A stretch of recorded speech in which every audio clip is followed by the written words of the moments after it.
저 말인가요?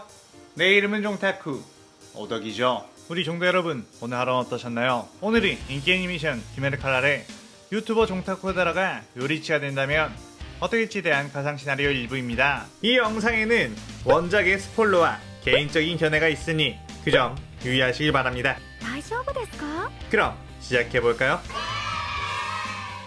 저번 영상에서는 종타쿠와 모든 귀살대주들을 혈기로 만들고 네즈코까지 흡수해 태양을 극복한 무잔의 몸에서 쫓겨나 요리이치로 부활하는 것까지 전개했었죠. 저번 영상을 보지 않으신 분들은 보고 오신 게 이 영상을 이해하고 즐기는 데 수월하니 보고 오는 거 추천드리고요. 이 가상 시나리오 콘텐츠는 원작의 고증을 처지했다 해가는 매끄러운 진행되지 않기 때문에 어느 정도의 설정으로나 능력치 보장은 이해해 주었으면 좋겠습니다. 그럼 오늘의 가상 시나리오 시작하겠습니다. 정신을 차린 종타쿠는 자신의 얼굴이 요리치가 되어 있다는 것에 놀라 타마요에게 이게 지금 무슨 상황이냐고 물었죠. 타마요는 예전 무장의 저주에서 벗어나기 전 요리치와의 첫 만남에서 무장이 그를 멀리서 보자마자 오줌을 지르며 살려달라고 했던 것이 강한 임팩트를 줬고, 완전 무결한 무잔이란 존재가 저 검사에게 저리도 공포를 느낀다는 것에 타마요는 저 검사야말로 무잔을 없앨 유일한 희망이라고 생각했습니다. 하지만 무잔은 수천 개의 육편으로 쪼개져 도망가버렸고 자신은 무잔의 저주에서 벗어날 수 있게 되었지만 무장을 대체하지 못했기에 아쉬운 상황이었죠. 그 뒤로 타마요는 귀살대에서 쫓겨난 요리치에게 협력해 숨어있는 무잔을 대체하려고 했지만 무잔은 더욱 꽁꽁 숨어 절대 모습을 드러내지 않았고 요리치는 끝내 수명이 다해 죽게 되었습니다. 그 이후 타마요는 요리치 시체를 자신의 지하 연구실에 넣어놓은 뒤 부패하지 않게 약품 처리를 했고 그를 되살리기 위한 연구를 지속하게 되었죠. 그러다 타마요는 인간을 혈기로 만드는 방법을 개발해 유실을 만들어냈고 이대로 요리치 역시 혈기로 되살릴 수 있을까 했지만 번번이 실패하게 되었습니다. 그런 중 타마와 네즈코라는 아이들을 만나면서 뭔가 새로운 국면을 맞이하게 되었는데, 공교롭게도 무장의 세력은 탄지로가 나오면서부터 급격하게 강해지며 활동이 왕성해졌죠. 그동안은 직접 귀살대 검사들을 혈기로 만든 경우가 없었는데 무장이 직접 나서서 귀살대 주들을 혈기로 만드는 등 점점 무장의 세상이 되어가며 타마요는 조바심 나기도 했습니다. 그래야 타마요는 이대로 가다가는 무장을 죽일 수 없다는 생각에 탄지로에게 무장을 이길 유일한 방법이 있다며 자신의 연구실로 불러냈고, 그를 잠들게 한 후에 탄지로의 육체의 젊음을 요리이치의 시체에 옮겨 넣는 수술을 했죠. 그로 인해 요리이치의 몸은 전성기 시절의 모습처럼 생기 넘치게 돌아오게 되었지만 탄지로는 그 수술로 인해 모든 기력을 뺏겨 죽게 되었고, 타마요는 탄지로에게는 미안하지만 어차피 이대로 가다간 무장에게 죽게 될 건 마찬가지라고 합리화를 했습니다. 하지만 타마요의 예상과는 다르게 요리이치의 몸만 젊어졌을 뿐 여전히 죽어있는 상태였고, 타마요는 요리이치의 영혼이 이미 사라졌기 때문에 되살릴 수 없는 건가 싶어 절망했습니다. 그런데 하늘에서 천둥번개가 치는 순간 기묘한 영혼이 요리이치의 몸속으로 들어가게 되었고 요리이치가 눈을 뜨게 된 것이었습니다. 종타쿠는 일어나 주변을 둘러봤고, 와, 이게 원래 요리이치의 눈으로 보는 내비친 세계인가? 라며 놀랐는데 그냥 세상이 투명해 보인다는 그런 느낌보단 마치 세상의 이치를 전부 깨달은 느낌으로 타마요만 보더라도 이자가 어떤 기분이고 어떤 생각을 하고 어떤 행동을 할 건지 자연스럽게 알게 되는 듯했죠. 그리고 탄지로가 쓰던 일륜도를 들고 힘을 꽉 주자 그대로 칼이 붉은색으로 변했고, 와, 이게 혁도인가? 개쉽네? 라고 하며 밖으로 뛰쳐나갔습니다. 생각해보니 자신이 앞으로 상대해야 되는 혈기들은 상현의 혈기들과 기검사들 전부 다 자신이 무장이었을 때 열심히 빌드업해서 만들어놓은 충실한 부하들이었고, 내가 직접 만든 애들을 직접 죽여야 한다니 이거 참 너무하는구만. 주들을 죽이면 100% 댓글창에 왜 죽이냐고 뭐라 할 텐데 라며 고민을 했죠. 요리치는 죽이는 건 너무나 쉬운 선택이니 최대한 살릴 수 있는 주들은 살려보자는 생각으로 타마요에게 혹시 무장의 저주를 풀 수 있는 약을 만들 수 있겠느냐고 했습니다. 그의 타마요는 당신은 혈기의 몸이지만 무장의 저주가 적용되지 않으니 걱정하지 말라고 했고, 요리치는 나 말고 귀살대 주들을 구하기 위한 약이라며 하루빨리 개발을 해주라고 했죠.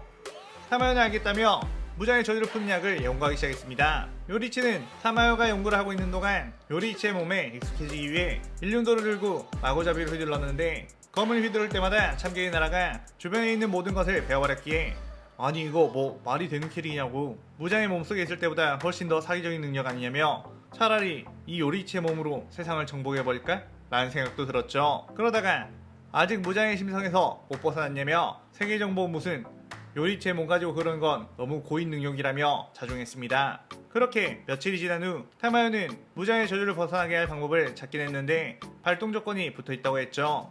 요리치는 그게 뭐냐 묻자 최대한 상대를 약하게 만들어 모든 세포가 힘이 빠졌을 때 이 부적을 사용해야 무장의 저주를 없앨 수 있다며 체력이 충분한 상태에서는 이 부적이 효용이 없을 수도 있는데 괜찮겠느냐고 했습니다. 그의 요리치는 지금 나한테 괜찮겠냐고 묻는 거냐며 허허 나 요리치인데? 라며 자신감을 표출했죠. 요리치는 일단 시험삼아 혈기들이나 죽여볼까? 라는 생각으로 나타공산으로 가게 되었는데 그곳에 있던 거미 혈기들은 더욱더 규모가 커진 상태였습니다. 루이는 하연이 폐지가 됨에 따라 더 이상 12개월이 아니었지만 그럼에도 강력한 힘으로 혈기들을 모아 거대한 거미 왕국을 만들었고 그날 때가 괴멸한 지금은 그들을 견제할 세력도 전혀 없었죠. 요리치는 산책을 간 기분으로 나타공산을 거닐었고 거미 혈기들은 요리치를 보고 저건 인간도 아니고 혈기도 아닌 것 같은데 뭐냐며 경계를 했습니다.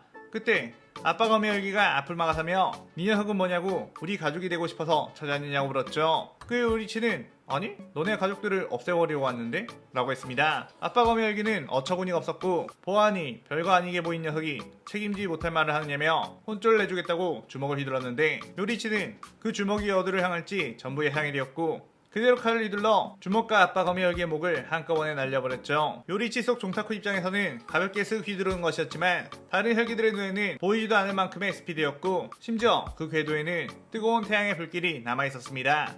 요리치는 아 이런 느낌이군 어디 한번 무쌍을 찍어볼까나? 라고 하며 주변에 있는 거미 혈기들을 쓱쓱 베어나갔고 이건 뭐 게임할 때 잡몹 죽이는 것보다 더 긴장이 안 된다며 여유롭게 거미 혈기들을 몰살시키고 있었죠. 그 소식에 루이는 빠르게 뛰어와 거미줄 혈기술을 날렸는데 요리치는 길 가다가 얼굴에 거미줄 걸리면 얼마나 짜증나는지 암?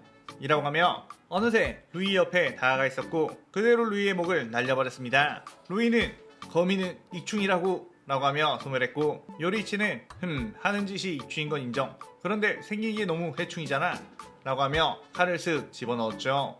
그 요리치는 이 정도면 이 세상에 있는 그 어떤 혈기를 상대로도 이길 수 있겠다는 확신이 들었고 슬슬 혈기화된 귀할대주들을 찾아 나서야겠다는 생각을 했습니다. 그런데 아무리 귀칼 원작을 잘 알고 있는 종타쿠라고 해도 귀할대주가 혈기화된 후에 어디서 뭘 하고 있는지에 대해서는 알 턱이 없었고 이거 어떻게 해야 하나 고민을 했죠. 그러다가 무장이었을 때 기검사들을 떠올려보니 기억을 잃었어도 자신들의 행동 양식을 비슷하게 하는 것 같았고 혹시 일단 시노부와 카나오라면 분명 나비여택에 함께 있지 않을까 라는 생각을 했습니다. 그래야 요리치는 기억을 더듬어 나비여택을 향해 갔고 저 멀리서부터 확실히 강한 귀기가 느껴진다는 것을 알았죠. 요리치가 저택의 입구에 들어서자 예상했던 것처럼 카나오가 싸늘한 미소를 지으며 나왔고 당신은 누구냐며 이곳은 아무나 들어올 수 있는 곳이 아니라고 했습니다. 요리치는 어떤 위화감이 들어 신경을 집중했더니 저택의 지하실에 있는 곳에서 사람들의 신음소리가 들리는 것이 느껴졌죠. 요리치는 허허 뭐 설마 시노부가 인간들을 데리고 도구로 실험이라도 하고 있는 건가? 라고 물었고 카나오는 흠칫 놀라며 칼을 빼들었습니다. 요리치는 카나오가 당황했다는 것을 보고 자신이 생각했던 게 맞다는 확신이 들었고 시노부라면 뭐 충분히 그러고 남았을 테지. 이봐 카나오 넌 귀여우니까 널 다치게 하고 싶지 않은데 널 살리려면 뭐 어쩔 수 없겠지? 라고 하며 슥 칼을 빼들었죠. 카나오는 그대로 꽃의 호흡을 시전하며 요리치에게 덤벼들었고 요리치는 무덤덤하게 그 공격들을 피해내며 확실히 혈기화되어서 그런지 다채로운 기술이 많이 있네. 원작의 카나오보다 훨씬 강해졌어 라고 감상을 했고 그렇지만 난 요리치야 라고 하며 그대로 칼을 휘둘러 카나오를 날려버렸습니다.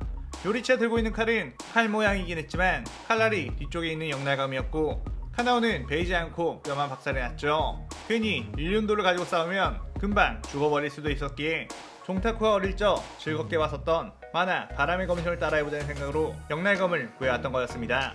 카나오는 브러니뼈를 회복하며 시노부님에게는 절대로 보내지 않겠다고 다시 뛰어들었고 요리치는 순식간에 다시 카나오의 온몸을 영날검으로 구타해 체력을 훔친 빼놓았죠.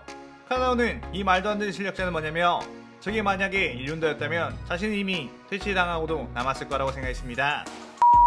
그런데 그 순간 시노부가 튀어나와 감히 카나오에게 무슨 짓이냐 라고 하며 벌레홉을 사용해 요리치를 찔렀는데 요리치는 단 두 손가락 사이로 시노부의 칼을 잡았고 너네를 공격하는 건 참 양심의 가책이 느낀단 말이야. 그래도 어쩔 수 없는 내 마음 너도 이해해주라 라고 하며 그대로 영날검으로 시노부의 옆구리를 쳐 날려버렸죠. 시노부는 모든 장기가 파열될 만한 타격을 받아 고통스러워했고 저 괴물은 뭐냐고 부들거렸습니다. 요리치는 이 정도면 되었으려나? 라고 하며 카메오가 만들어준 부적을 꺼냈는데 그 순간 무례한 검술이 날아와 요리치를 공격했고 요리치는 아슬아슬하게 그 공격을 피한 뒤 물러섰죠. 어우, 이 부적 베일 뻔했잖아. 타마요가 이거 몇 개 못 만들어놔서 손상되면 너네 못 구해요 라고 했습니다. 그러자 기우는 감히 내 여자한테 무슨 짓이냐 라고 했고, 요리치는 뭐? 이 여자? 누구? 설마 카나오는 아니지? 시노부 말하는 거지? 라고 놀랐고, 기우는 시노부다 라고 짧게 답했죠. 요리치는 야 너네 뭐야, 혈기가 되었더니 금세 그렇고 그런 사이가 되어버린 거야? 이거 참 축하할 일이네 라고 했고, 기우는 묵묵하게 다시 물의 호흡을 시원한 뒤 엄청난 검술을 쏟아냈습니다. 안 그래도 물의 호흡 최강의 검사인 기우가 혈기하는 상황이다 보니 처음 보는 물의 호흡 검술들이 날아왔고, 요리치는 와 이 정도면 혼자서 사는 삶 정도는 충분히 비워오겠는데? 라며 놀랐지만, 하지만 나 요리치야, 허점이 다 보인다고 라고 하며 그대로 물의 호흡 참격을 뚫고 들어가 기우의 온몸을 영나감으로 박살냈죠. 시노부는 요리치가 기우에게 공격하는 걸 보고 카나오랑 나한테 한 공격은 정말 아무것도 아니었구나 라며 공포에 떨었습니다. 요리치는 아무래도 남자인 캐릭터를 상대하다 보면 좀 감정이 나올 수밖에 없겠지 라고 했고, 그대로 걸레짝이 된 기우에게 타마요가 준 부적을 붙였고, 기우는 온몸이 마비가 되는 듯 멈추며 고통스러워했죠. 그러자 카나오와 시노부가 기우에게 무슨 짓이냐며 뛰어들었고, 요리치는 순식간에 그 둘을 툭툭 영날검으로 쳐 쓰러뜨린 후 그녀들에게도 부적을 붙이게 되었습니다. 그러자 그들 모두는 고통스러워하며 꿈틀거리다가 이내 잠잠해졌고, 시노부는 뭐지? 내가 혈기가 되어버렸던 건가? 라며 부들거렸죠. 카나오는 시노부님 괜찮으세요? 라고 물었고, 기우 역시 기억을 되찾은 듯 멍하니 거공만 바라보고 있었습니다. 요리치는 자 너네는 이제 무장의 저주가 없어지고 귀할대 시절의 기억도 되찾았다. 너희는 혈기로 할 테냐 아니면 귀할대 검사로서의 책무를 다하겠느냐 라고 물었죠. 그의 시노부는 나를 혈기로 만든 부잔 녀석과 언니를 죽인 혈기를 찾아 죽일 거라고 했습니다.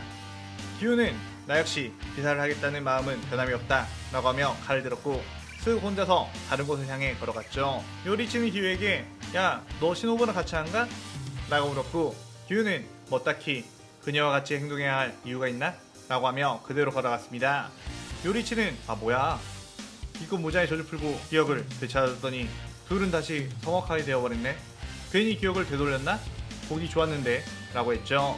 시노부는 멀어져가는 기우에게 당신이 그러니까 다른 사람들에게도 미움을 받는 거예요. 우리랑 함께 가요 라고 했었고, 기우는 싸늘한 표정으로 저벅저벅 신호에게 걸어오더니 난 미움받고 있지 않아 라고 대답했습니다. 요리치는 그런 그들의 모습을 보며 허허 이거 참 앞으로 주들의 기억을 다 되찾아주는 것도 여간 쉬운 일이 아닌 것 같군 이라고 하며 이 시나리오 일부가 끝이 나게 되죠. 자, 요리치가 되어 모조리 혈기들을 죽여버린다기보단 살릴 캐릭은 살리고 죽일 캐릭은 죽이며 일하는 에피소드를 전개해보려고 해요. 오늘의 가상 시나리오에 대한 감상평 많이 남겨주시고 다음 시나리오 2부도 많은 기대 부탁드려요. 오늘 영상 즐겁게 보셨다면 구독, 좋아요, 알림 설정 누르는 거 잊지 마시고요. 그럼 오늘은 이만 사요나라.さようなら。